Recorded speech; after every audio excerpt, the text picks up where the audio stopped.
TV Badwam Jumadi so yada sister Sandy be oye guy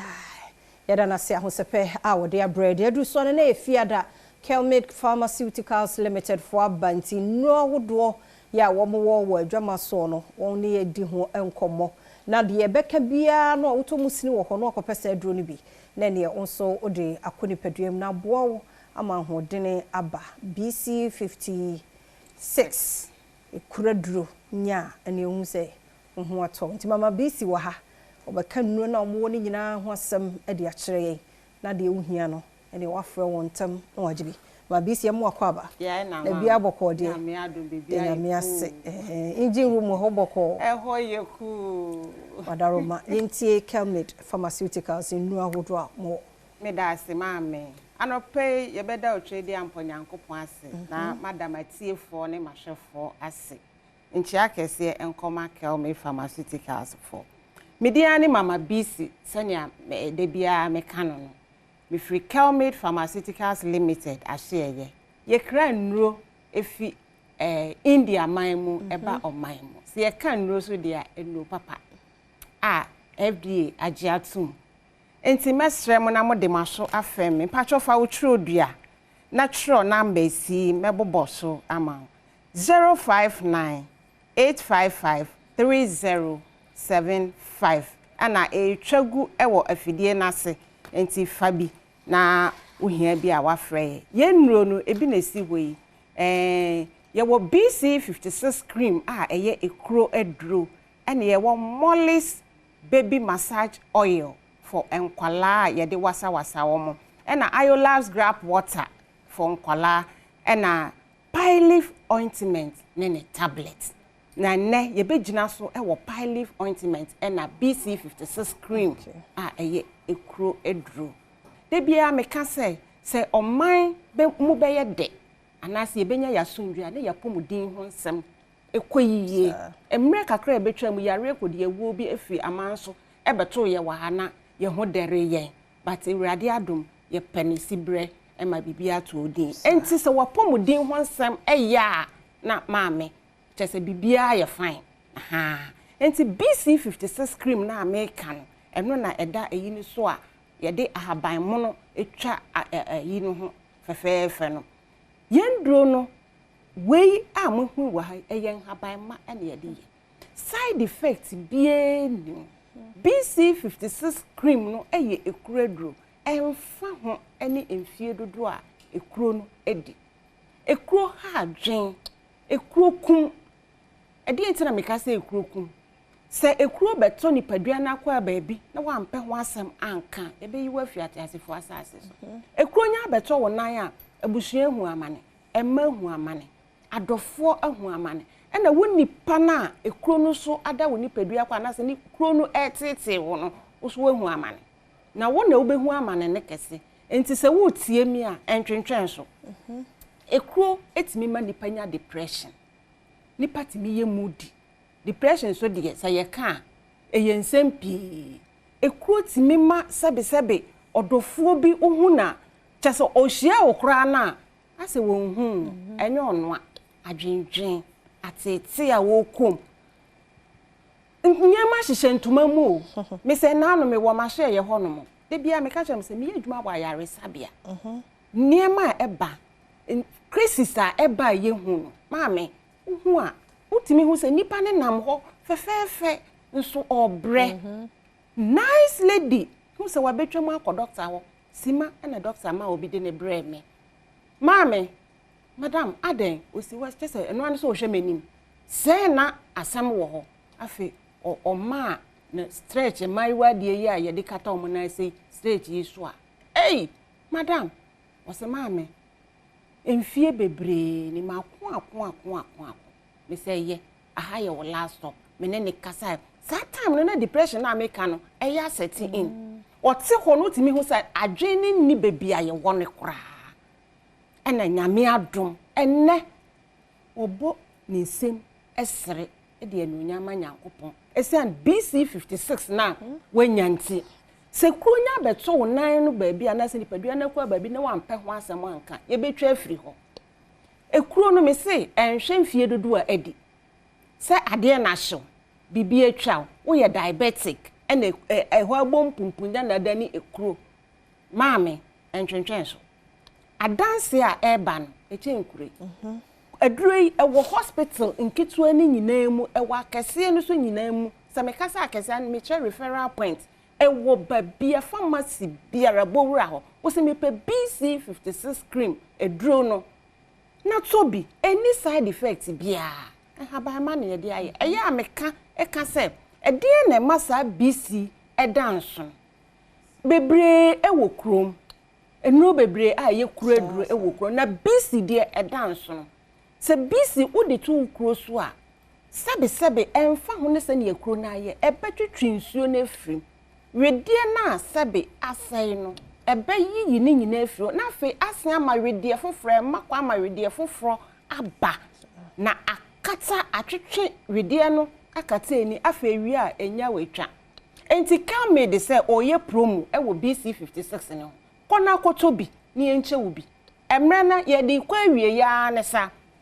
emma obi mfa so kwa ena no wa chenchena se ne de bia meka no nkrofo bebre na edi ho adanse se ekuru nko na tu empanifo yusu enkwala yusu enchi hwe ne echi ni se woto a fa wonfa ntu udi tu dam a ene enya adwuma na se wonya ato anasa wo yusu nko ade a ebe ya adwuma eno penichi enti tobi na yusu bi se ekuru nko na ye odofo a wo hwe me obetimi ato ne dosopo na waton anase odi be ya adoye enkrofo obre obi wo wo opebi enso no ho nso so se ya ye promo yi pacho so obi tie mi a obetimi aka no ho akofa bi na odi bi ama adofo a omohia bi menchere ho no meko Pile ointment ne tablets so se anya ka pile bi a na eno a anyway isi hwe koko edura esu bi mada ya suso bi ahye papa ben ne free mu baye afi na ya wo last stop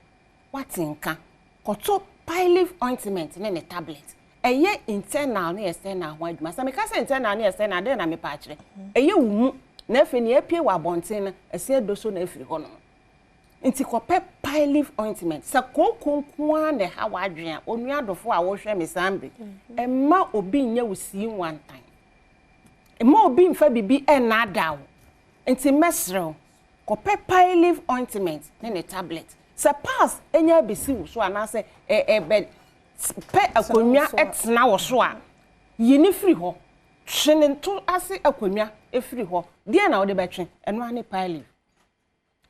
ebema adie nya betna wo so a sabe ebema moja etu ebedefe unya comfortable utna ase a wani da baby unu dofu bi di nkomo a over the bar me na kan wonti hu chese wonti mintna ase e the pain yawo enenam wonti minya wanan sabe ukọ ajana bia na adane nsempi eno ane se wudanda wani sa na dua enuabro bebre dabi mesi kope pile ointment ne tablet wo mene tablets na na se capsules no na wo the way cream no na se ointment no extra anti-mesro emiaya wo benya bi enkran ha tudu ebe ye nuanom kramofo asori dan no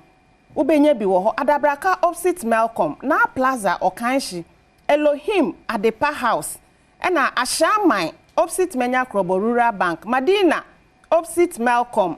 ena temafo monko Little George moko ho no mamu benya bi ena pharmacy bia e won kran ha ma minsi number ni so bio 059 855-3075 ena usan tu fa kwa kaneshia ko mensa chemical shop ewo kaneshia pamprom obenya bi ena nungua scan farmer obenya bi nungua kantamanto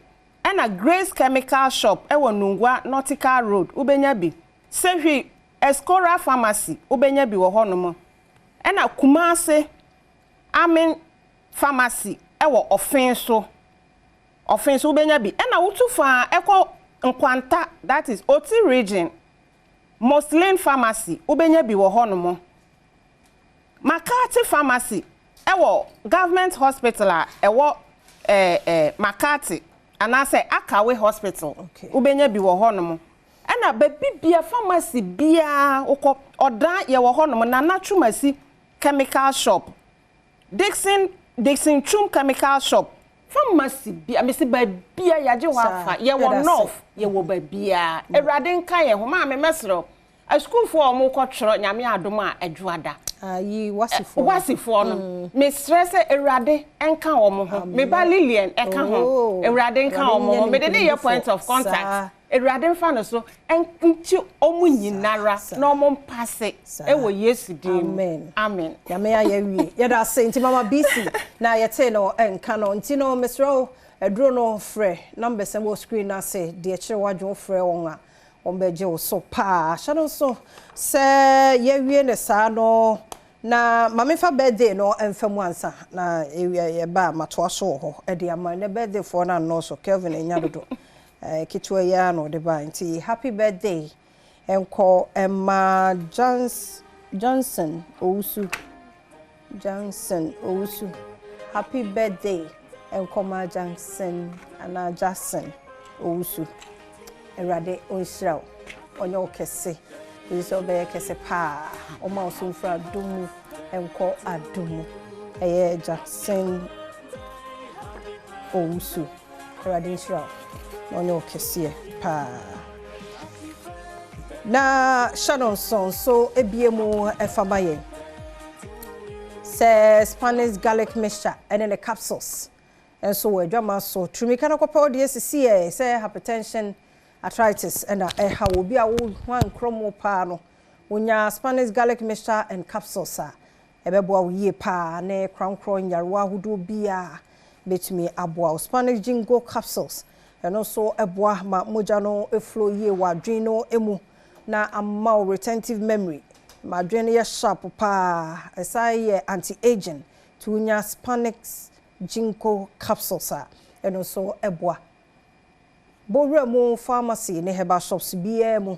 ubenya bi ato dodo pa no kan hyinom ne ade obowura ho no nso a ubenya bi bibi kire wadwen won ne makan ho a for 0266 114111 0266114111 na wonne empanifo nso edi eye enkomo enti ye wie mekoi na kwasi aye krado de asemidika etwoso ede abro owie awasa ginam ede mpensempensemu no abro koso amu afidie no na Adom TV fi say wazoye o share live on Facebook/Adom TV Extra Go TV channel na 119 DSTV 280 and na fe podcast so yewo enti ebi a show bi a wa messe opese otie a messe okoye podcast ho benya kwanya na fe watimi atie ukwadomonline.com nso a ensem bia nso adaroma ye de agu ho ede amau Adom TV social media handles ni nyina Instagram ene X ho nyina nso ye adwuma media fia amankwa